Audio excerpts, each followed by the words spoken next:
สำหรับข้อนี้จะเป็นอยู่ในข้อที่ข้อที่ 9นี้เขาจะบอกว่าเครื่องจักรไอ้น้ำที่มีกำลัง 14.8 กิโลวัตต์ในแต่ละชั่วโมงเต่าต้มน้ำไม้ทาน 8.1 กิโลกรัมอุณหภูมิของหม้อความดันแมน 200 องศาเซลเซียสเมื่ออุณหภูมิของหม้อความดันเย็นลงแมน 108 องศาเซลเซียสจงคิดไล่ประสิทธิภาพตัวจริงและประสิทธิภาพอุดมคติของเครื่องจักรรู้ว่าสมรรถภาพเพความร้อนของทานแมน 3.6 คูณ10กำลัง7ยูลต่อกิโลกรัมอยู่ในกรณีนี้สำหรับอยู่ในข้อนี้พวกน้องจะเห็นว่าเขาให้ทีหนึ่งเท่ากับ 180 องศาเซลเซียสซึ่งจะได้แตกมาอยู่ใน2กรณีนี้และเขาบอกว่าอยู่ในนี้จะมีกำลังก็คือ 14.8 กิโลวัตต์โมงถ้าแตกมาก็จะอยู่ใน 14.8 คูณ10กำลัง3วัตต์และคำบอกว่าในแต่ละชั่วโมงแสดงว่า1ชั่วโมงเขาจะได้เป็นวินาทีก็คือเท่ากับ60คูณให้60ก็คือ 3,600 วินาทีและอยู่ในนี้เอมก็คือมวลสารของทานนั้นก็คือ 8.1 กิโลกรัมและอันนี้เป็นสมรรถภาพ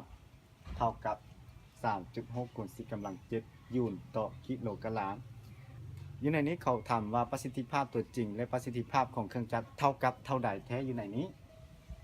ประสิทธิภาพตัวจริงก็คือประสิทธิภาพที่ใช้กำลังและระยะเวลาอยู่ในกรณีนี้แสดงว่าประสิทธิภาพของเราที่ใช้ตัวจริงก็คือ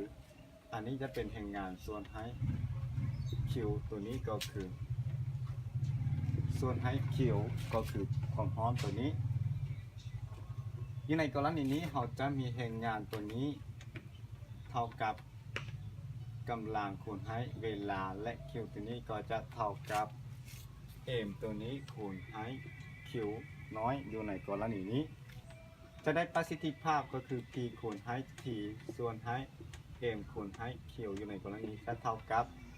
กำลังก็คือ 14.8 คูณ10กำลัง3คูณให้เวลาก็คือ 3600 ส่วนให้อยู่ในนี้ก็คือมวลสารจะเท่ากับ 8.1 คูณให้ 3.6 คูณ10กำลัง7อยู่ในกรณีนี้ซึ่งประสิทธิภาพตัวจริงเขาจะออกมาอยู่ใน 0.18 อันนี้ถ้าเทียบอยู่ในเปอร์เซ็นต์ก็จะเท่ากับว่า 18% อยู่ในประสิทธิภาพตัวนี้และอยู่ในข้อต่อไปเขาบอกว่าซ่อหาประสิทธิภาพ